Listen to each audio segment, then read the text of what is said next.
जो अपने एक्सरसाइजेज जो श्वेता जी के थ्रू हम लोग छोटी छोटी रोज एक छोटे छोटे इनपुट्स लेते हैं, जो कि बहुत आसान तरीके से हम अपने अपने जीवन में उसको उपयोग में ला सकते हैं, वो आप सबने किए।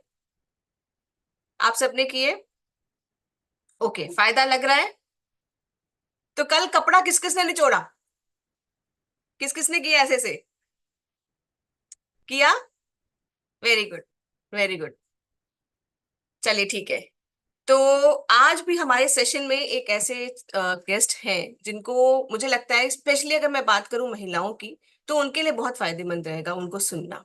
और जितने मेरे भाई हैं उनके लिए भी ये जरूरी है सुनना, क्योंकि देखिए, हम सब के घर परिवारों में एक कोई ना कोई महिला होती है किसी ना किसी रूप में, चाहे वो माँ के रूप में हो, चाहे बहन के रूप में हो, बीवी के रूप में हो, या बेटियां हो। तो हम सब के लिए जागरूक रहना या कुछ जानकारी रखना ऐसा जो कि उनके सेहत से जुड़ी चीज होती है, वो हम सबके लिए ही अच्छा रहता है जानना। तो आज ऐसा ही एक हमारे पास गेस्ट भी रहेंगी जिनको हम बुलाएंगे थोड़ी देर में। पर जैसे कि हम लोग हमेशा एक वर्कआउट वीडियो जरूर देखते हैं, श्वेता जी हमारे लिए ना इतनी मेहनत करके एक वीडियो जरूर रखती हैं जिसको हम लोग जो है हमेशा प्ले करते हैं और सीखते हैं। तो आप सब देखना चाहेंगे? चलिए देखते हैं श्वेता जी आज हमारे लिए क्या लेके आए हैं। मैं आप सबके बीच में वीडियो रख रही हूँ। ह्यूमन बॉडी बहुत ही खूबसूरती और इंटेलिजेंस के साथ बनाया गया है। आज मैं बात करूंगी हमारे कंधों की। तो कंधों को यूं डिजाइन किया गया है कि हम आराम से इसको यूं रोटेट कर सकते हैं।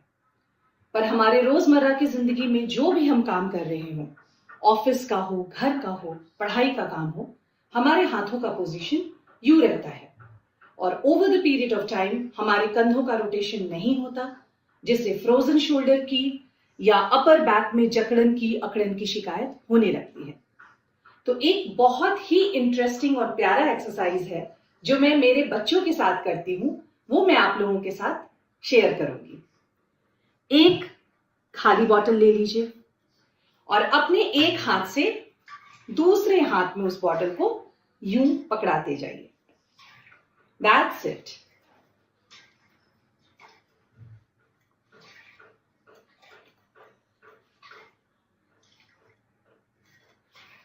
जितना काउंट्स हो सके आप कर सकते हैं। अपने बच्चों के साथ चैलेंज लगाएं, देखें कि बिना बॉटल को गिराए आसानी से कौन इसको सबसे ज्यादा टाइम कर सकता है।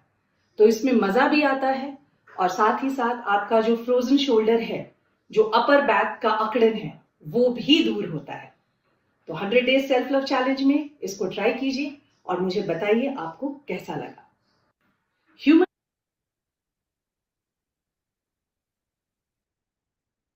तो सिंपल सी एक्सरसाइज है, कोई इक्विपमेंट नहीं चाहिए, बॉटल तो सबके घर में होगी, होगी ना? ठीक है, अब देख लीजिए बॉटल का साइज थोड़ा छोटा बड़ा कर लीजिएगा, जितना अपना हाथ पहुंच पा रहा हो पीछे उस हिसाब से एडजस्ट कर लीजिएगा। ठीक है, पता चला बहुत छोटी बॉटल ले ली और हाथ को वो दे नहीं पा रहे हैं, ठीक है। तो 1 लीटर की बॉटल कम से कम ले और इस एक्सरसाइज को जरूर ट्राई करें। अपने शोल्डर्स के लिए थोड़ी सी मूवमेंट हो जाएगी। स्पेशली लेडीज को जैसे बढ़ती उम्र के साथ फ्रोजन शोल्डर्स की दिक्कत देखी जाने लगी, उसके कई सारे रीजंस भी होते हैं इसके अलावा भी, तो उसके ऊपर भी बात करेंगे। लेकिन अभी जब जैसे आप जानते हैं कि आज हमारे बीच में एक स्पेशल गेस्ट है, तो हम उनको बुलाना चाहेंगे, ठीक है। तो मैं बुलाना चाहूंगी डॉक्टर संगीता काबरा जी को, जो कि निर्देशक है कृष्णा हॉस्पिटल की, भारतीय चिकित्सा संघ की एक महिला शाखा के अध्यक्ष भी है। इनका 30 से अधिक सालों का, मैं बोलूँ तो, अनुभव है, जिसमें इन्होंने बहुत बहुत सारी औरतों की लाइफ जो है वो चेंज की है। एक जो बहुत पुरानी समस्या थी उनके, जिनसे वो झेल रही थी, उनसे निजात दिलाया है। और इन्होंने, मैं कहूँ कि काफी सारे एनजीओ से जुड़ के, जो एक होता है ना महिला सशक्तिकरण या महिला को एक अच्छे स्वास्थ्य की दिशा में ले जाने के लिए जो जागरूकता अभियान है, बहुत सारे ऐसे प्रोग्राम्स में पार्टिसिपेट भी किया है। तो ज्यादा टाइम ना लेते हुए मैं डॉक्टर संगीता काबरा जी को बुलाना चाहूंगी हम सबके बीच में, जोरदार तालियों के साथ प्लीज बुलाइए डॉक्टर संगीता जी को। Please ma'am, welcome.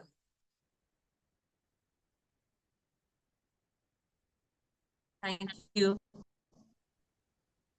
मेरी आवाज आ रही है? Am I audible? Yes yes ma'am. Yes. So आज जो आप लोगों का अभी वाला सेशन था, उसमें ये पता चल रहा है कि आप लोग एवरीडे कुछ ना कुछ एक्सरसाइज करने में वाकिफ हैं और कुछ ना कुछ बॉडी के फिटनेस के लिए जरूर कर रहे हैं। मुझे टॉपिक दिया है कि how to take care of reproductive organs. हमारे जो रिप्रोडक्टिव ऑर्गन्स हैं उनकी देखभाल कैसे करें।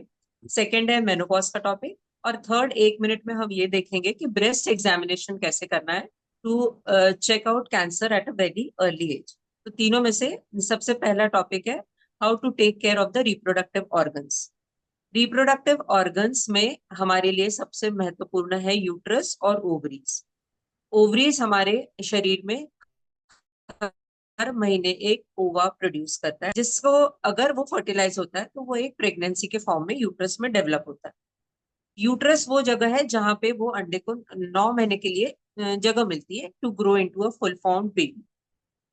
The uterus can create problems in the form of bleeding, abnormal bleeding, scanty bleeding. आजकल यंग एज में बच्चों को बहुत ज्यादा ये प्रॉब्लम है, लड़कियों को, कि पीरियड्स कम होने लगे हैं। कम आते हैं, जैसे पहले आते थे 4 दिन के लिए, अब 1 या 2 दिन ही आते हैं। पहले होते थे कि आराम से 2 या 3 पैड सोक हो जाता है एवरी डे। अब आता है सिर्फ दाग सा लगता है, कभी कभी तो पैंटी पे बस स्टेन ही आता है, और पीरियड ऐसे ही 3 दिन चल के खत्म हो जाते हैं। उन्हीं दिनों में नाभि के नीचे दर्द हो जाता है बहुत ज्यादा, जो हम बोलते हैं हमेशा कि learn to bear the pain of period. जो हम पीरियड्स के पेन सहन करते हैं तभी हम स्ट्रांग बनते हैं। और वो इतना ज्यादा होता है क्योंकि पीरियड्स कम आ रहे हैं तो यूट्रस थोड़ा सा कंजेस्टेड हो जाता है, इसीलिए पेन बहुत ज्यादा। ओवरीज का ये प्रॉब्लम हो जाता है आजकल कि हम लोग बहुत सारी गलत चीजें, मतलब स्ट्रेस है लाइफ में, या wrong food habits because of your jobs, because of wrong timing. Ma'am थोड़ा नेटवर्क इशू लग रहा है।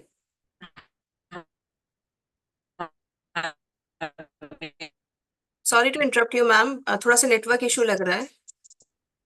food and all. So you so uh, I'll try to change the place. Yes yes ma'am please. It's okay. Ma'am network issue आ रहा है थोड़ा सा, आवाज बहुत कट रही है बीच में। Okay. AC वाला बंद कर। शायद डायरेक्शन इधर करके देखो, आ जाए। Is it no it's okay? Yes yes ma'am. It's perfect. Uterus और ओवरीज का फंक्शन प्रिजर्व करने के लिए हमारे लिए बहुत जरूरी है कि हम कुछ नियमित एक्सरसाइजेस का शेड्यूल फॉलो करें, ताकि जब हमें जरूरी हो कि प्रेगनेंसी हो जाए। Normal pregnancy age initially was 20 to 22 years is the ideal time. 24-25 साल तो बेस्ट टाइम होता है जब बच्चे हो जाने चाहिए, अंडे अच्छे बन रहे हैं, यूट्रस बहुत अच्छा काम कर रहा है। पर अब वो संभव नहीं है। It is just not possible. किसी बच्चों को बोलो कि भाई 24-25 में बच्चे कर लो, तो वो बोलेंगे अभी तो करियर है, अभी तो पूरी लाइफ आगे है। सो ये सब चीजें प्रॉब्लम्स फेस करने, because we are not going to change कि तुम्हारी करियर कितना आगे है, तुम्हारी पढ़ाई कितनी आगे, तो वो सब चीजें अब तो हम चेंज नहीं कर सकते। We can preserve the ovarian functions, we can preserve the uterine functions. Uterus अच्छे से काम करे, हमारी ओवरीज अच्छे से काम करे जब हम चाहें, जब प्रेगनेंसी आराम से हो जाए, और यूट्रस दूसरी प्रॉब्लम्स भी ना करें कि जिसकी वजह से हमारे हासिल करें हमारे जॉब्स के बीच। उसके लिए कुछ बेसिक आसनास बहुत जरूरी है, वो अपन एंड ऑफ द सेशन में देख लेते हैं। उसके लिए लाइफस्टाइल बहुत जरूरी है। There should be a regularity in the lifestyle. आप कितने भी बिजी हो, कितने भी व्यस्त हो, आप इतना ध्यान रखिए कि आपके बॉडी में प्रोटीन की मात्रा सुबह के समय में बहुत अच्छी चली जाए, ताकि आप दिन भर फिर इंसुलिन को बैलेंस रखो। Insulin is the culprit for PCOD. PCOD is the disease of the younger age group, which they are facing every day because of the multiple reason. Lifestyle disorder है PCOD. उसको ठीक करने के लिए body में सुबह सुबह एक अच्छा खासा प्रोटीन का सेवरी ब्रेकफास्ट चला जाए, तो आपकी क्रेविंग्स फॉर शुगर नहीं होगी, तो आप ओवरीज को सेव कर पाओगे। You will be able to save the ovaries from all the PCOD symptoms. So वो एक चीज होगी कि सुबह सुबह आपका नाश्ता पूरा भरपूर प्रोटीन के साथ चला जाए। जो अगर वेजिटेरियंस है तो sprout is the main breakfast which they should have every day. उससे आपको दिन भर में, आफ्टरनून में भले आप फिर थोड़ा कम खाओ, कुछ भी खाओ तो चल जाता है। Second thing is before living the house, make sure that you have done your exercise for the day. उस दिन का सुबह का जो भी आपका एक्सरसाइज शेड्यूल रहेगा फॉर रिप्रोडक्टिव ऑर्गन्स, जो फिक्स 4-5 एक्सरसाइजेस हम अभी बता रहे हैं, वो आप रेगुलर करके जाएं। अपनी प्रेगनेंसी, फिर भले आप कितनी भी delay, the later the pregnancy the more the complications. Pregnancy आजकल का normal age group for pregnancy हो गया है 30 to 32 ईयर्स। 32 ईयर्स के बाद वाली जो प्रेगनेंसीज होती हैं उसमें बहुत सारे दूसरे कॉम्प्लिकेशंस भी बहुत आ जाते हैं, जिनको ठीक करते करते फिर वो प्रेगनेंसी हम पूरे 9 महीने सेव भी नहीं कर पाते हैं ठीक से। उसके वजह से आप जितना प्रॉपरली प्लान करें प्रेगनेंसी को और उसके पहले के अपने शेड्यूल्स को, तो वो ज्यादा अच्छा है। क्या क्या टेस्ट जरूरी होते हैं to have a good reproductive organ? Basic test होता है एक सीबीसी, एक थायराइड, और दूसरा एक D3 का लेवल। D3 plays a very important role in reproduction. हम प्रेगनेंसी प्लान करेंगे तो D3 के लेवल्स अगर 30 से कम होंगे तो वो प्रेगनेंसी बीच बीच में कहीं ना कहीं प्रॉब्लम्स क्रिएट करेगी। CBC is a complete blood count, जिसमें आपके हीमोग्लोबिन, प्लेटलेट, आरबीसीज एक लेवल पे होने चाहिए। ये सब चीजें अगर व्यवस्थित है, आपको ओवेरियन रिजर्व अच्छा है, ओवरीज में कुछ फॉलिकल्स होते हैं, मिलियंस ऑफ फॉलिकल्स होते हैं हमारी ओवरी में जब हमारी ओवरी काम करना शुरू करती है at the age of 13। Menarche में ओवरीज में बहुत सारे फॉलिकल्स मतलब अंडे होते हैं, small small eggs, the ovaries are full of it. And अगर ये फॉलिकल्स हर महीने एक एक रिलीज हो और वो टाइम तक चलते रहे, तो ये 40 ईयर्स तक फॉलिकल चलते हैं, हार्मोन्स भी अच्छे बनाते हैं। तो हमारा ओवेरियन रिजर्व पुअर ना हो, इसके लिए हमें एक टेस्ट होता है AMH। अगर कोई प्रेगनेंसी बहुत ज्यादा डिले कर रहा है तो उसका अपना ओवेरियन रिजर्व चेक करना चाहिए। अगर ओवेरियन रिजर्व कम है तो they should not delay the pregnancy at all. हम अपने रिप्रोडक्टिव ऑर्गन्स पे चेक रखना बहुत जरूरी है for all types of girls who want to plan late pregnancies. Folic acid एक ऐसा विटामिन है जो हमें at least 1 month before whenever you plan pregnancy ये लेना जरूरी। 5 मिलीग्राम की एक छोटी सी फॉलिक एसिड की टैबलेट आती है, उसे हम 1 महीना पहले लें, बॉडी में फॉलिक एसिड के लेवल्स मेच्योर लेवल तक पहुंच जाए। फिर उसके बाद फर्स्ट ट्राइमेस्टर में कोई भी प्रॉब्लम नहीं आती। फर्स्ट ट्राइमेस्टर मतलब 3 months of the pregnancy. So that is the crucial time when the brain development goes on. तो बॉडी का level with full of folic acid, full of proper CBC, full of D3 and a thyroid level less than 3। Thyroid check करे बिना कभी भी pregnancy plan करना उचित नहीं है। ये हमारे रिप्रोडक्टिव ऑर्गन्स को ठीक रखने के लिए एक हार्मोन है। फर्स्ट ट्राइमेस्टर के अबॉर्शंस बहुत हो जाते हैं जब हमारे थायराइड लेवल्स बराबर नहीं होते। ये स्ट्रेस है जो हमारे थायराइड लेवल्स को ऊपर नीचे करता है। ये स्ट्रेस है जो हमारा PCOD ले आता है। ये स्ट्रेस है कि जब हम जब चाहें तब प्रेगनेंसी नहीं हो पाती। सो ये स्ट्रेस कम करने के लिए योगा, कुछ फिक्स 3-4 एक्सरसाइजेस और प्राणायाम, इन्हें न भूलें। चाहे हम कितने भी बिजी हो जाएं, पर ये 3-4 चीजें नहीं भूलना है। 4 पोजेस बता रहे हैं जिसमें आपको whenever you are planning pregnancy उससे पहले आपको पोजेस बताएंगी ऋतु, जो एक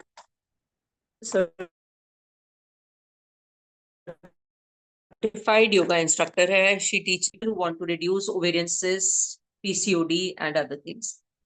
First pose will be the lie down or Titli Asana. लेट के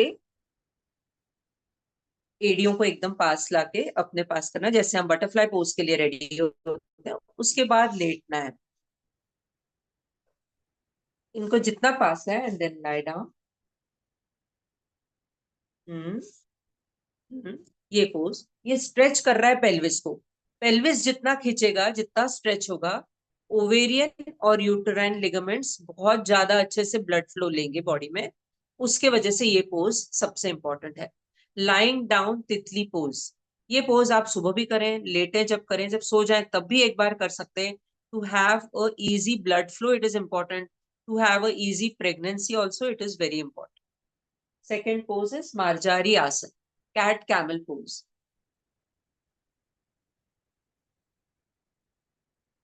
कैट कैमल पोज हमें सबको पता है कि कैसे करते हैं। Yes, breathe in, look up, यहाँ पे गड्ढा आना चाहिए, ब्रीद आउट, ये कैमल हम्प आना चाहिए, ब्रीद इन। हर पोज पे थोड़ा होल्ड करके वहीं 2-4 बार ब्रीथ करें। So this is a very effective pose for the ovarian function to be preserved. फिर से ऊपर, then hump of the camel, ये ऐसे 4-5 बार करना है, ये एक पोज है।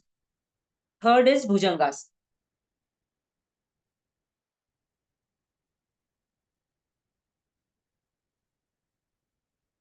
दोनों हाथ पे सपोर्ट लेके पूरा स्ट्रेच ओवरीज पे लेना है। ये सारा स्ट्रेच ये यहाँ पे आ रहा है, ये ओवरीज पे आएगा और यूट्रस पे आएगा। ये स्ट्रेच उसके ब्लड फ्लो को फिर से बढ़ाएगा, छोटे छोटे सिस्ट डिसॉल्व कर देगा, पीसीओडी को भी डिसॉल्व कर देगा। ये है भुजंगासन का holding pose. Variation of bhujangasana is tie your hands behind, ऐसे पीछे बांध के फिर लिफ्ट करें, होल्ड करें, हर पोज पे होल्ड करना है, 4-5 ब्रेथ तक होल्ड करना है। ये एक पोज है। तो भुजंगासन, मार्जारी और सबसे पहला तितली आसन, ये 3-4 आसन हमारे लिए बहुत यूजफुल है अगर हम अपने रिप्रोडक्टिव ऑर्गन्स को फंक्शनिंग रखना चाहते हैं।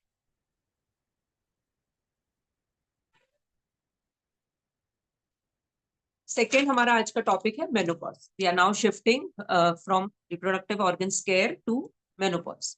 मेनोपॉज का एक फिक्स्ड एज नहीं होता है। मेनोपॉज, माहवारी जाने को मेनोपॉज कहते हैं।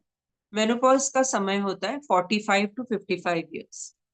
जब पीरियड चला जाता है और अराउंड 6 मंथ्स हो जाए तो उसको हम कंप्लीट मेनोपॉज कहते हैं। मेनोपॉज में बहुत सारी ऐसी चीजें होती है जो हम सबको पता है। कभी हम थकान महसूस करते हैं, कभी चिड़चिड़ापन महसूस करते हैं, मसल्स सारे वीक हो जाते हैं, कुछ भी चीज उठाओ कहीं भी pain, abnormal pain in the body, any pain anywhere for no reason. कभी शोल्डर ही दुखने लग जाता है, कभी कोई एडी दुखने लग जाती है या एक लेग दुखने लग जाता है, बैठे बैठे पसीने आने लग जाते हैं। हम जो काम रोज नॉर्मल तरीके से कर रहे थे उसी में हमें थकान लगने लग जाती है। सुबह उठ के वो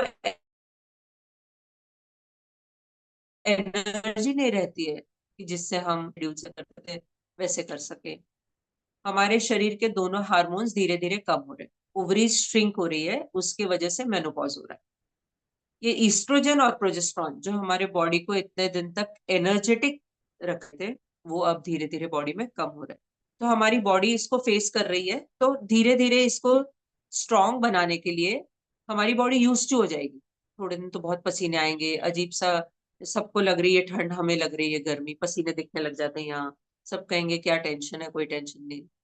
कभी कभी हम बैठे बैठे ही परेशान, खुद से ही परेशान हो जाएंगे। कभी कोई दुख नहीं है तो भी हम दुखी हो जाएंगे। सब देखो तो हाँ ये भी ठीक है, ये भी ठीक है, सब कुछ ठीक चल रहा है, पर हमें लगेगा नहीं, I am not happy. So these are the symptoms of menopause. So menopause का जो फेज आता है, जो चेंज ओवर ऑफ हार्मोन्स होता है, उन दिनों में हमें मेंटली स्ट्रांग रहना बहुत जरूरी है। मेंटली स्ट्रांग रहने के लिए हमारी डाइट बहुत इंपॉर्टेंट है और हमारा एक्सरसाइज शेड्यूल भी बहुत इंपॉर्टेंट। डाइट अगर बराबर जाएगा, don't plan to reduce your weight when you are menopausing. Menopause में 6 से 7 किलो वजन हर एक का बढ़ता है। वो अक्सर यहाँ बढ़ता है, एडी के आसपास सूजन आने लग जाती है, अजीब सा बॉडी शोल्डर में बढ़ जाता है, ब्लाउज प्रॉपरली फिट नहीं आते हैं। So there is a fat gain everywhere, it is because of the reduced estrogen. Estrogen कम होगा। ईस्ट्रोजन हमें प्रोटेक्ट करता है, हमारे बोन्स को मजबूत रखता है, स्ट्रॉन्ग रखता है। सो हमारा कैल्शियम भी कम हो जाता है। ईस्ट्रोजन खत्म हो गया, वो कैल्शियम भी ले गया। इसीलिए जरूरी होता है मेनोपॉज आते ही कैल्शियम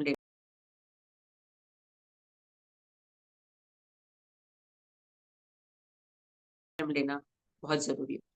ईस्ट्रोजन खत्म हो गया, हमारे हार्ट को रिस्क हो गई फॉर हार्ट अटैक्स। सो जब ईस्ट्रोजन कम होता है, जो जो चीजें होने वाली है उन सबको हमारी बॉडी प्रिपेयर्ड रहेगी।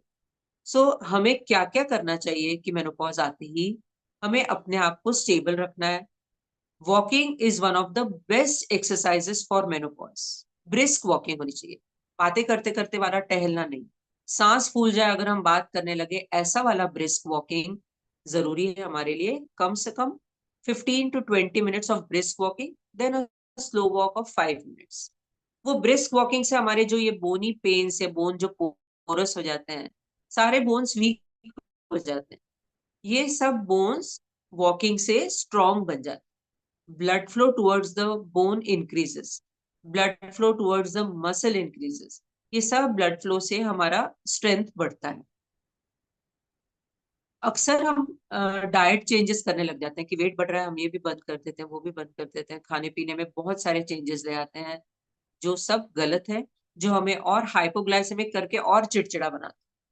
जब आपका चेंज ओवर फेज है तब आप बिल्कुल डाइटिंग ना करें, राइट फूड खाएं। Change over, make a shift from carbohydrate to protein. Choose your food properly. पूरी थाली है, उसमें से आपको रोटी के जगह दाल 2 कटोरी, रोटी आप पहले 2 ले रहे थे या 3 ले रहे थे, उसको एक कम कर दीजिए। And shift to fibre and protein. Fibre मतलब सब्जी की मात्रा आप बढ़ा लो। सब्जी आप पहले 1 ही कटोरी खा रहे थे, उसको 3 कटोरी खा लो। सब्जी अच्छी बनाओ, टेस्टी बनाओ, बहुत ज्यादा उसमें मसाले वसाले कम कर लो।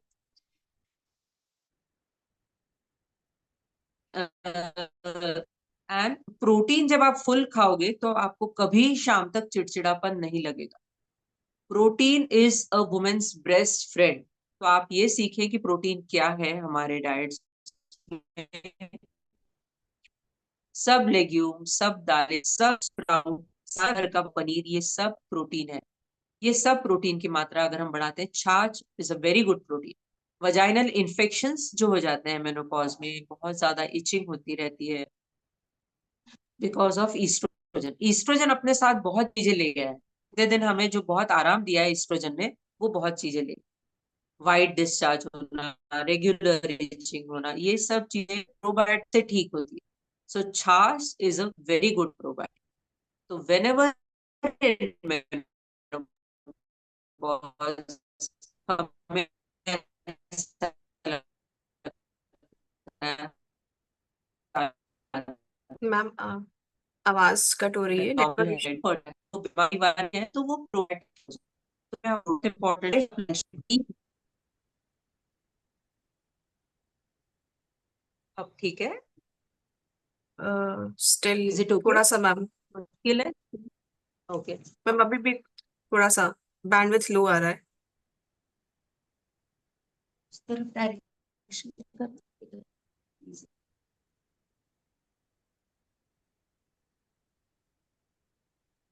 Is it okay?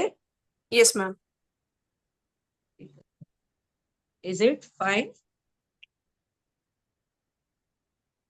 Yes yes ma'am. Okay. So we were talking about diet and menopause is very important. So हम प्रोटीन important है ताकि हम थकान नहीं फील करें बहुत ज्यादा, हमेशा एनर्जेटिक रहें। और सप्लीमेंट्स में कैल्शियम और D3 बहुत जरूरी है। D3 जरूर ऐसा होता है कि जब हम ज्यादा नहीं ले सकते तो एवरी 3 मंथ्स एक D3 का टेस्ट कराना बहुत आवश्यक है। D3 value should be in between 30 to 40। और D3 के बहुत अच्छे सप्लीमेंट्स आते हैं, हर जगह आते हैं। D3 इन योर डाइट, 1 चम्मच घी खाने से भी बहुत अच्छा होता है मॉर्निंग में, अगर किसी को सूट करता है, बट एम्प्टी स्टमक होना चाहिए। और उसके बाद कम से कम 2-1 घंटे कुछ नहीं खाना है। ये सब चीजें डिफिकल्ट है, इसीलिए supplement is not bad. Calcium 1000 milligrams for all women above the age of 45 is important. तो आपके कैल्शियम स्ट्रिप पे देखें कि कितना है। We need 1000 milligram of calcium and 400 international unit of D3, जिसको हम अगर पूरा वीकली वाला लेते हैं तो वो बराबर सैशे आते हैं 2 लाख इंटरनेशनल यूनिट्स। तो वो बराबर लेने से बॉडी की रिक्वायरमेंट कंप्लीट हो जाती है। विटामिन डी और कैल्शियम अगर बराबर रहेंगे तो हमारी वॉक जो हम कर रहे हैं वो यूजफुल रहेगी। Muscle strong and sufficient vitamin D and calcium will have less fractures after the age of 45। बहुत आसान होता है फ्रैक्चर होना मेनोपॉज के बाद, बहुत आसान होता है कार्डियक प्रॉब्लम्स होना आफ्टर मेनोपॉज। ये सब चीजों को केयर करना जरूरी है। जैसे मेनोपॉज आ जाए हम अपने डाइट की तरफ ध्यान दें। Walnut is one important thing, a very good omega for menopause people. Chia seeds, walnut, all seeds, pumpkin seeds, ये सीड्स वगैरह की मात्रा बढ़ाएं। धीरे धीरे याद रखें हमें क्या क्या चीजें खाने में चेंजेस करनी, so that at the age of 60 you will feel as young as 45। at the age of 70 you will be able to walk comfortably without anybody's support। हमें नहीं चाहिए किसी का सपोर्ट लेना, हम नहीं चाहिए कि क्या पकड़ के उठे ऐसे करें। at the age of 60 today I can do strong exercises even today because of my diet changes। Weight कम करना ये टारगेट कभी नहीं रखना है। टारगेट रखना है, let them be stronger, let the muscles be stronger. नींद अच्छे से नहीं आ रही है अगर, best thing to do if you are not having a good sleep, magnesium level बहुत कम हो जाता है, so there are over the counter magnesium pills, rather than taking other things you can have magnesium at night. You can have chamomile tea with जायफल। जायफल हमारे kitchen में सबके पास होती है, ग्रेट करके एक डिब्बी में जायफल भर के रखो। आपकी जो भी टी आप रात को लेते हो, दूध लेते हो, कुछ भी जो भी आप ले रहे हो, उसमें एक पिंच जायफल डालो, देखो नींद की क्वालिटी चेंज हो जाएगी। A good sleep will make you less irritable. A very good sleep is important after. अगर हम चिड़चिड़े नहीं रहेंगे तो हम बॉडी को जो चाहिए वो एक्सरसाइज कर पाएंगे, जो बॉडी डिमांड कर रही है वो खा पाएंगे। स्वीट क्रेविंग कब बंद होगी? अगर आप लंच के बाद 1 चम्मच गुड़ और घी, 1 टीस्पून ऑफ घी एंड उसमें से थोड़ा सा गुड़ डाल के मिक्स करो और खा लो। आपको अगर शुगर क्रेविंग इवनिंग में होती है, लेट नाइट होती है, इससे वो चीजें बंद हो जाएगी। ये बॉडी के डिमांड्स है ओमेगा की, इसीलिए ओमेगा एब्जॉर्ब होगा, शुगर क्रेविंग्स खत्म हो जाएगी।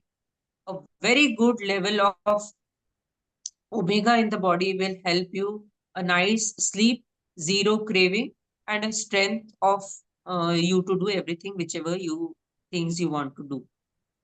कुछ एक्सरसाइजेस हम बता रहे हैं for menopause, specially very easy exercises but to make the feet stronger. First thing is just lifting your feet, leg raise करेंगे। हाँ, 3-4 सिंपल पोजेस है, रेगुलर करना है। Lift, come down, lift slow, come down slow. ये हमारी आगे की muscle को स्ट्रॉन्ग कर रहा है। लिफ्ट, होल्ड, कम down, lift, hold, come down. ये वाली करनी है तो कीप द मसल, दिखती बहुत इजी है, 12 बार के बाद 13वीं बार जब करेंगे तो एकदम थाई मसल्स एकदम वीक हो जाती है। ये हमें सीढ़ियां चढ़ने में भी इजीली हेल्प करेगी, इसीलिए हमें क्वाड्रिसेप्स स्ट्रॉन्ग करना है। द नेक्स्ट इज पीछे वाली, लेग लिफ्ट बिहाइंड, यस, मोड़ दो नी को, कम डाउन। ये पीछे वाला मसल स्ट्रॉन्ग कर रहे हैं। Lift, come down, lift, come down. ये सारे ग्लूटियल हिप्स के मसल स्ट्रॉन्ग होंगे तो हमारी वॉक भी एक एक पांव पे ऐसी टेढ़ी टेढ़ी नहीं होगी। We need to come with a strong quadricep and a very strong hamstring. ये दोनों मसल्स ये स्ट्रॉन्ग होता है। फिर अब दीवार पे सहारा लेके एड़ियां उठानी है। 1, कम डाउन, धीरे आना है नीचे, तेज जाना ऊपर।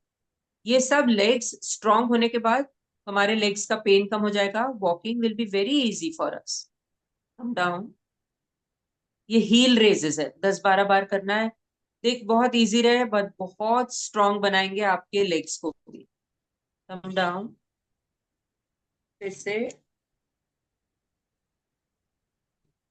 ये सब चीजों से जो एड़ियों के पास जो स्वेलिंग हो जाती है वो सारी इससे कम होती है और पैर दुखना भी एकदम कम हो जाता है। ठीक है, एक शोल्डर का भी होता है। Lift your shoulders, come down, lift, come down, come down. और हमेशा शोल्डर को पीछे की तरफ घुमा के रखना जरूरी है। कम डाउन, लिफ्ट, कम डाउन। एक ब्रेस्ट के लिए होती है वो साथ साथ में। एक पिलो को ऐसे पकड़ के उसको प्रेस करना है तो छोटी छोटी गांठें जो भी ब्रेस्ट में हो जाती है उनको इनसे कम कर सकते हैं। हथेलियों को दबाओ, दबाओ, छोड़, खूब जोर से दबाओ। उसके प्रेशर से ये पेक्टोरलिस मसल स्ट्रांग हो जाती है। कुछ कुछ चीजें रेगुलरिटी में लाने से हमारे पैरों की मसल्स स्ट्रांग हो जाएगी तो ये पेन वगैरह कम हो जाए। Lastly but not the least, how to examine your breast after menopause. Breast examination once a month every time हम लोग हमेशा सिखाते हैं। अगर जिनको पीरियड्स आ रहे हैं तो उनको पीरियड्स के चौथे दिन करना है। जिन्हें पीरियड्स नहीं आ रहे तो एक डेट फिक्स कर ले, 1 तारीख हर महीने की ब्रेस्ट चेक करना जरूरी है 100%। पहले सेंटर में चेक करते हैं, फिर सराउंडिंग 1 2 3 4। ऐसा कभी नहीं देखना है, ऐसा कभी नहीं देखना, ऐसा कभी नहीं देखना। अगर हम फिंगर से लिफ्ट करेंगे हर जगह हमें गांठ लगेगी, ये भी गांठ लग रही है, ये भी है, दैट इज फैट टिश्यू, ये गठान नहीं। तो फ्लैट ऑफ द पाम से देखना है, फ्लैट ऑफ द पाम से 1 in the centre, 3 around and then in the axilla. यहाँ पकड़ के मिरर के सामने खड़े होके देख लो कि लेवल ऑफ निपल सही है कि नहीं, कोई निपल अंदर नहीं जानी चाहिए। मेनोपॉज में एनीथिंग जिसमें निपल अंदर जा रही हो दैट इज बैड, वो आपके डॉक्टर से चेक करवाओ। कोई लम्ब जो एकदम हार्ड फील हो रहा हो फ्लैट ऑफ द पाम से, वो डॉक्टर से चेक कराओ। ऐसे करके जो गांठ हो रही है उसके लिए किसी को दिखाने की कभी भी जरूरत नहीं है, ये एकदम नॉर्मल चीज। और ये जो आपको बताया कि ये प्रेस करने वाला जो एक्सरसाइज है, ये ब्रेस्ट के लिए बहुत अच्छा। एक तो लेग्स स्ट्रॉन्ग करें और ब्रेस्ट वाली एक्सरसाइजेस करना हमारे लिए बहुत ही इंपॉर्टेंट है, ताकि छोटी मोटी लम्प्स चालू होने से पहले ही बंद हो जाए। ब्रेस्ट से निकलने वाली कोई भी डिस्चार्ज एबनॉर्मल है in menopause. Any discharge needs to be check, no discharge is healthy. Early age में जब हमने रिप्रोडक्टिव एज ग्रुप की बात करी तब ब्रेस्ट में से थोड़ा बहुत, अगर even if you are not feeding और ब्रेस्ट से थोड़ा बहुत दूध जैसा पानी निकलता है तो दैट इज बैड, बिकॉज उससे फिर ओव्यूलेशन अच्छा नहीं होता है, फॉलिकल अच्छे नहीं बनते। लेकिन मेनोपॉज में हर चीज गलत है। अगर anything which is having a discharge, show to your doctor. 6 महीने पीरियड बंद होने के बाद अगर कोई भी स्पॉटिंग होती है वो डॉक्टर को दिखा सकते। 6 महीने तक थोड़ी कम ज्यादा होके वो धीरे धीरे मेनोपॉज में सेटल हो जाता है। अर्ली मेनोपॉज हो जाए चिंता ना करें, आजकल बहुत अर्ली मेनोपॉज हो रहे हैं, 40 इयर्स में पीरियड्स चले जाते हैं, nothing to worry. Ovarian reserve आजकल बहुत जल्दी पुअर होता है। बहुत डिलेड मेनोपॉज हो रहा है पर रेगुलर आ रहा है तो nothing to worry, people have menopause even 55 साल में। पर ये एज में कभी कभी ओव्यूलेशन कब हो रहा है पता नहीं पड़ता और प्रेगनेंसी हो जाती है। ऐसे भी बहुत रेयर केसेस देखने को मिल जाते हैं कि ovulation is irregular. Vaginal dryness is also one important factor after menopause. बहुत ड्राई वजाइना हो जाती है जो जिसमें इंटरकोर्स के बाद कभी कभी छिल जाती है या वजाइनल इन्फेक्शन से। So nothing like a normal coconut oil for any vaginal dryness. बहुत दवाइयाँ आती हैं जिनको अगर मेनोपॉजल सिम्टम्स बहुत सीवियर हो रहे हों तो there are safe medicine for menopause also, जिसमें हम कभी कभी एक पैच लगा देते हैं जो 6 महीने चलता है, कभी हम कोई इंजेक्शन दे देते हैं जो 3-3 महीने चलते हैं, ताकि वो हार्मोन धीरे धीरे बॉडी में रिलीज होता है, बॉडी को आदत हो जाती है। Body is not use to suddenly इतने साल 40 साल तक तो ईस्ट्रोजन प्रोजेस्टेरॉन बहुत अच्छा बन रहा है, सडनली बॉडी विड्रॉ कर रही है। तो वो सडन विड्रॉल को टेपर करने के लिए हम सप्लीमेंट्स देते हैं। बहुत बार ये सप्लीमेंट से बॉडी यूज टू हो जाती है, फिर ठीक। Nothing like pranayam and exercise to manage menopausal symptoms. सब काम एक तरफ, अपने आप के लिए 1 घंटा सुबह निकालना बहुत जरूरी है। तब भले आप कुछ मत करो, सिर्फ नॉर्मल ब्रीदिंग भी करते रहो तो भी वो बहुत जरूरी। अपना चिड़चिड़ापन हमें ही सॉल्व करना है तो वो एक्सरसाइज और प्राणायाम द्वारा हम सॉल्व कर सकते हैं। मेडिकेशन की कोई जरूरत नहीं होती है, अपने आप को बिजी रखना बहुत अच्छा है। सब अपने अपने कार्यों में व्यस्त रहते हैं। आप लोग तो सब वर्क कर रहे हैं आरसीएम में, तो you're working very hard, so take care of yourself। अपने आप को फिट रखें, आपको बिजी रहने के लिए तो और कुछ हॉबीज रखने की जरूरत नहीं है। Priyanka is doing so well, she is keeping all of you so busy so nicely। any queries if anywhere or I have missed anything तो आप लोग जरूर पूछें, I'm here to answer। Thank you ma'am, thank you so much. And I think मुझे लगता है कि आज का ये सेशन काफी ज्यादा स्पेशल है, क्योंकि कोई ना कोई ऐसी प्रॉब्लम मुझे लगता है हर घर में देखने को सुनने को मिलती है। मैं यहाँ पर मैंने कुछ क्वेश्चंस आपके लिए रखे हैं, मुझे लगता है कि वो शायद हम सबके कुछ कॉमन क्वेश्चंस होंगे। मैं सबके बिहाफ पे वो क्वेश्चंस आपसे पूछना चाहूंगी। आजकल अर्ली मेनोपॉज जो देखने को मिल रहा है मैम, उसका कोई एक खास रीजन हो सकता है क्या? Diet is the main reason for early menopause. और मेनार्की बहुत जल्दी चालू हो रही, जो पीरियड पहले 13 साल में 14 में चालू होते थे वो अब तो 9 साल के बच्चों को भी पीरियड्स आने लगे। ओवरीज में रिजर्व फिक्स्ड है, ओवरीज का रिजर्व जितने ओवा है बॉडी में वो फिक्स्ड है, तो फिर वो जल्दी खत्म होने लग जाते हैं। या बहुत बार हम जो फूड ले रहे हैं वो भी हमारे ओवरी को ब्लड फ्लो कम कर देता है, तो early menopause is the early menopause नुकसान वाली चीज बिल्कुल नहीं है, हमें उससे घबराने की जरूरत नहीं। ओके। मैम, जो एक्सरसाइजेस आपने बताई तो वो हम सब किसी भी एज ग्रुप में कर सकते हैं? किसी भी एज ग्रुप में कर सकते हैं। रिप्रोडक्टिव एज ग्रुप वाली एक्सरसाइजेस बहुत अच्छी हैं, तो वो करना हमारे सबके लिए बहुत जरूरी है। लेट एज वालों को जो लीकिंग ऑफ यूरिन हो जाता है, कभी कभी खांसी करो पेशाब आ जाता है, कभी ट्रैवल में यूरिन रोक नहीं पाते हैं, उनके लिए जो पिलो बीच में रख के जो एक्सरसाइज हमने बताई है वो बहुत इंपॉर्टेंट। Okay Kegels ma'am. वाली एक्सरसाइज भी मिस है, तो वो पाव के, I think we have miss that, I do one more exercise again in a minute. Okay. And ma'am, one more question कि आजकल बहुत कॉमन है, एम आई ऑडिबल मैम?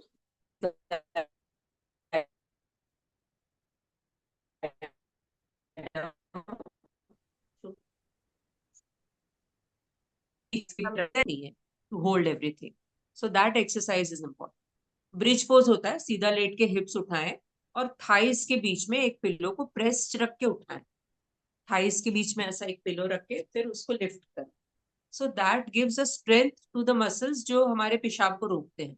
हमारे पेशाब को रोकने वाली मसल्स होती है, यूरेथ्रल मसल्स, वो सब बराबर काम करने चाहिए। जब हम चाहें जब रुक जाएं, जब हम चाहें अभी आपको यूरिन करना आप करें, ऐसा नहीं कि थोड़ा खांस दिए तो आ गई, वो मसल स्ट्रांग है। कभी मोशन का भी किसी किसी को ऐसा होता है, मोशन भी नहीं रुक पाता है जितने देर हम रोकना चाहते हैं, वो लूज वाटरी स्टूल हो जाता है जो रुकता ही नहीं है, तो वो भी इससे। ओके मैम, आजकल बहुत ज्यादा कॉमनली हम सुनने को मतलब देखने को पा रहे हैं कि uterus cancer, cervical cancer, breast cancer, ये सब बहुत ज्यादा सुनने में आ रहा है। शायद ये पहले उतना नहीं होता था। तो इसका क्या रीजन है? एक लाइफस्टाइल तो हम सबको समझ में आता है, जो कि हम हमेशा सुनते हैं कि लाइफस्टाइल हम लोगों का जो है बहुत लेजी हो गए हैं, हम लोग उतने एक्टिव नहीं है। उसके अलावा क्या क्या रीजंस हो सकते हैं मैम? लाइफस्टाइल के अलावा पेस्टिसाइड्स और हर्बिसाइड्स जो दवाइयां हमारे सब फूड, अनाज पे छिड़की जाती है, जो हम पत्तियां खाते हैं उस पे छिड़की जाती है, ये सब चीजें धीरे धीरे एक कैंसरस ओरिजिन है। जिसके लिए हम कर क्या सकते हैं वो इम्पोर्टेंट है। What all we can do is exercise regularly, lifestyle में ये चीजें इनकॉर्पोरेट करें कि जो भी हम सब्जी खाएं अनाज खाएं, उनमें बाहर तो जो दवाई लग गई वो लग गई, हम लाके जो साल भर स्टोर करते हैं उसमें हम दवाइयां ना डालें। और धीरे धीरे अब तो ये इट इज एवरीबडीज प्रॉब्लम कि how to decrease use of pesticides and herbicides. ये दवाइयों में इतनी खतरनाक चीजें हैं जो धीरे धीरे कैंसर को प्रमोट करती है। ब्रेस्ट कैंसर का ये कारण नहीं, ब्रेस्ट कैंसर का ये कारण है कि लोगों की delayed pregnancy, delayed use of the breast. पहले तो 18 साल में ब्रेस्ट फीडिंग चालू हो जाती थी, पहले के लेडीज में ब्रेस्ट कैंसर कभी देखने को ही नहीं मिलता। It is a disease of the developed country, breast cancer is a disease of developed. जो लेट प्रेगनेंसी होती है, लेट बच्चे को दूध पिला रहे हैं, कभी नहीं भी पिला रहे हैं, तो ब्रेस्ट का जो फंक्शन है वो हो ही नहीं पा रहा है, तो उसमें गांठें बन जाती है। बहुत कम परसेंटेज ऐसा होता है जो इनहेरिटेड होता है, जिनके लिए फिर कुछ टेस्ट होते हैं। यूट्राइन कैंसर्स तो India is leading in uterine cancer, cervical cancer, इसीलिए हमारे पास सर्वाइकल कैंसर के वैक्सीन भी आए हैं। अर्ली एज में लगाते हैं, 13 to 30 years is the best time to give cervical cancer vaccine. Uterus के कैंसर्स इसलिए नहीं हो रहे कि ये हर्बिसाइड्स पेस्टिसाइड्स नहीं, it is because of poor hygiene, और वही लो सोशियो इकोनॉमिक ग्रुप में ज्यादा होते हैं जो अपनी प्रॉब्लम्स बताना नहीं चाहते। तो ये हमारी जिम्मेदारी है कि हम वो लोगों को जिनसे भी मिले उन्हें बताएं कि मेनोपॉज के बाद आने वाली हर एबनॉर्मल ब्लीडिंग के लिए आप एक डॉक्टर की सलाह जरूर लें। It is a very easy treatable cancer if detected, समय पे डिटेक्ट हो जाए तो इसका 100% और बहुत आसान इलाज। Same is with breast cancer, कोई भी कैंसर से डरे नहीं। कैंसर ऐसा नहीं है कि जो पहले जैसा खौफ हो जाता था, क्योंकि अब इतने कॉमन हो गए तो हम डर के कैसे जिए, और ना ही उसे हम अछूत मानेंगे, अरे कैंसर है ऐसा फैल जाएगा, ऐसा नहीं है, सब चीजें ठीक हो जाएगी। But you have to show to your doctor on time. इसीलिए ब्रेस्ट एग्जामिनेशन सबको सिखाएं, आप लोगों ने सीखा है, आप जितने लोगों को सिखा सके, जो बीमारी से हम बच सकें उससे जरूर बचें। मैम एक्टॉपिक प्रेगनेंसी भी एक बहुत कॉमन चीज देखी जा रही है आज के टाइम में। एक्टॉपिक प्रेगनेंसी जो कि आई थिंक ज्यादा दिन नहीं चलती है। मुझे उसका पीछे का साइंस नहीं पता है, but I just wanted to know about it. Ectopic pregnancy is pregnancy which is not in the uterus. जो नॉर्मल यूट्रस के अंदर प्रेगनेंसी ठहर रही है वो कहीं और ठहर जाए तो वो ectopic means other place than the uterus. Tube में ठहरने वाली प्रेगनेंसी बहुत डेंजरस होती है। सो इसीलिए first sonography after 20 days of positive pregnancy test will show pregnancy कहाँ ठहरी है, वो देखना बहुत जरूरी होता है। डिलेड प्रेगनेंसीज वालों को नहीं कह सकते कि किस कारण से डिले है, वो ट्यूब ही खराब होती है जहां जाके वो प्रेगनेंसी ट्यूब में ठहर जाती है। लॉन्ग ट्यूब होती है उसमें ठहर जाती है, कभी टीबी वाली ट्यूब होती है उसमें ठहर जाती है। So any pregnancy in the tube is life threatening, dangerous होती है। तो वो जब एकदम, फिर तो उसको इमरजेंसी में ले जाके वो ट्यूब को हटाना ही पड़ता है by surgery. So that is very dangerous. उसका पहला साइन है कि आपको इतना पेन होगा इन प्रेगनेंसी की असहनीय है, तो आप डॉक्टर से राय जरूर।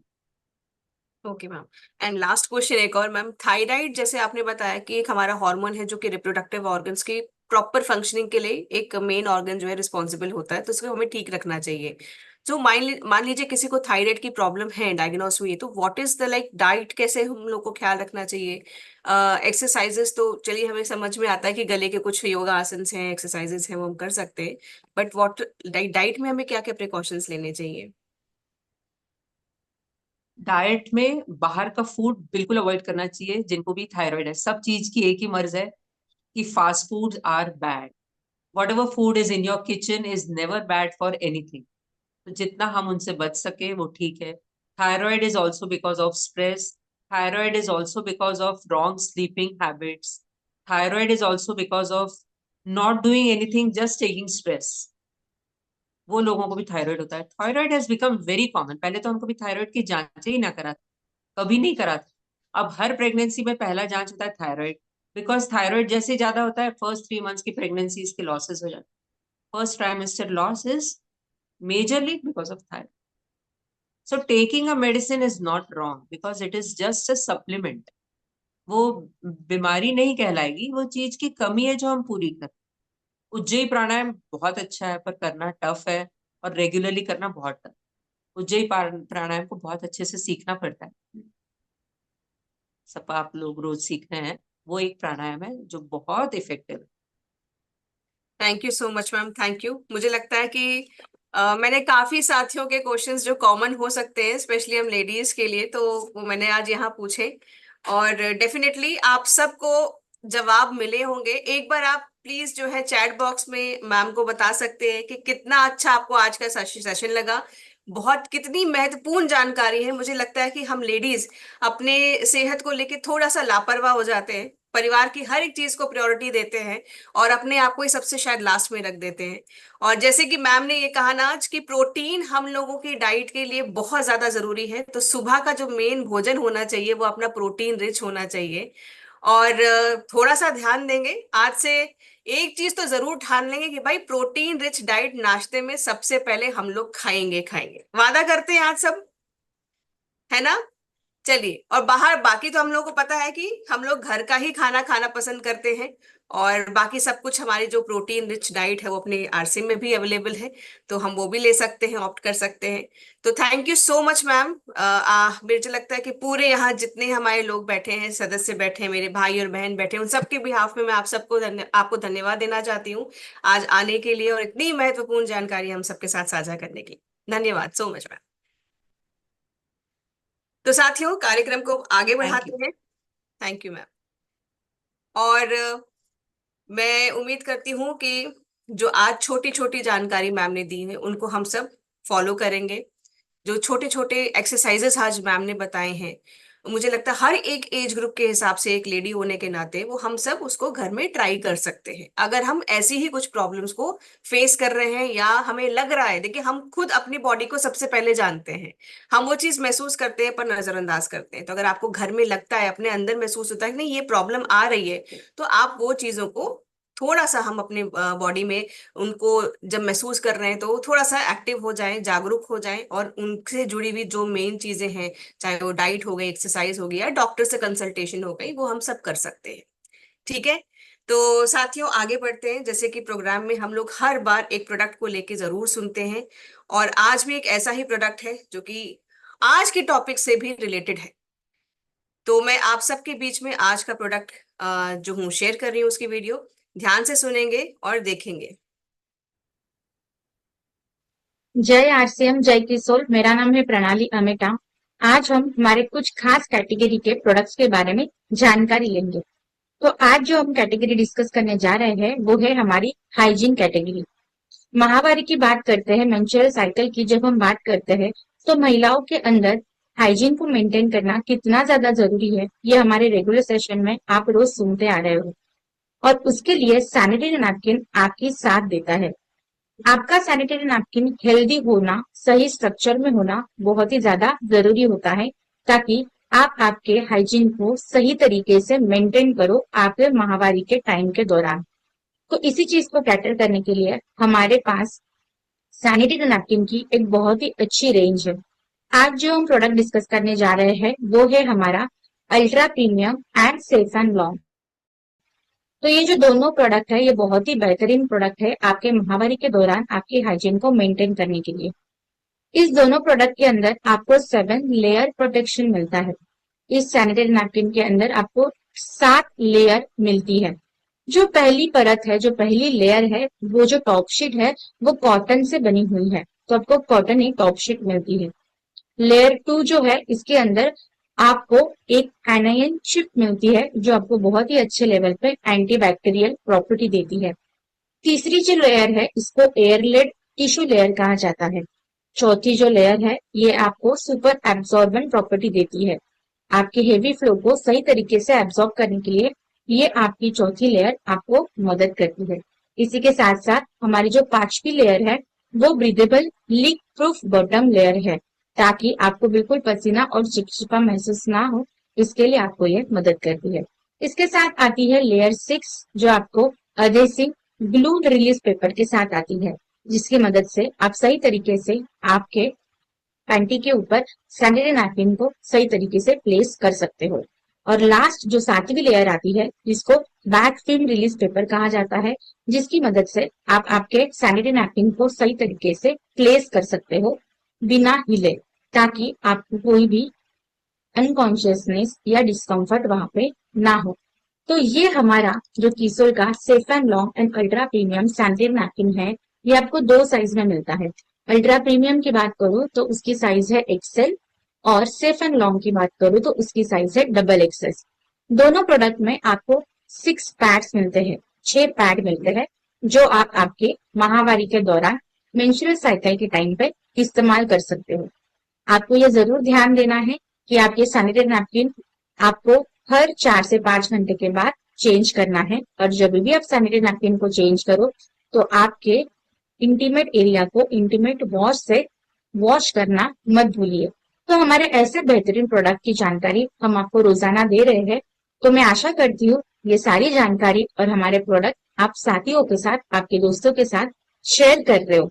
हर घर हमें ये प्रोडक्ट पहुंचाना है, ताकि हाइजीन के ऊपर हम अच्छा सा काम कर सके और हाइजीन के लिए हम बढ़िया काम कर सके।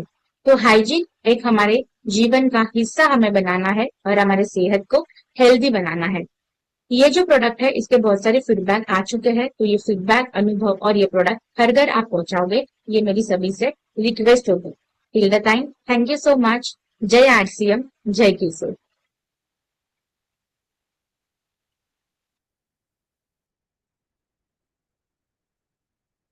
तो साथियों अभी हम लोगों ने जो देखा safe and long and ultra premium के बारे में जाना, और आप सब इस चीज के बारे, इन दोनों प्रोडक्ट्स के बारे में जानते तो जरूर होंगे कि ये प्रोडक्ट क्यों खास है। एक चीज मैं यहाँ पर बताना चाहूंगी कि जब भी हम सैनिटरी पैड का डिस्पोज करते हैं, यूज करने के बाद, जब इसका इस्तेमाल करने के बाद इसको जब डिस्पोज करते हैं, तो खुले में ना इसको फेंके। आप इसको रैप करके, प्रॉपरली अखबार के अंदर रैप करके ही इसको डिस्पोज ऑफ करें।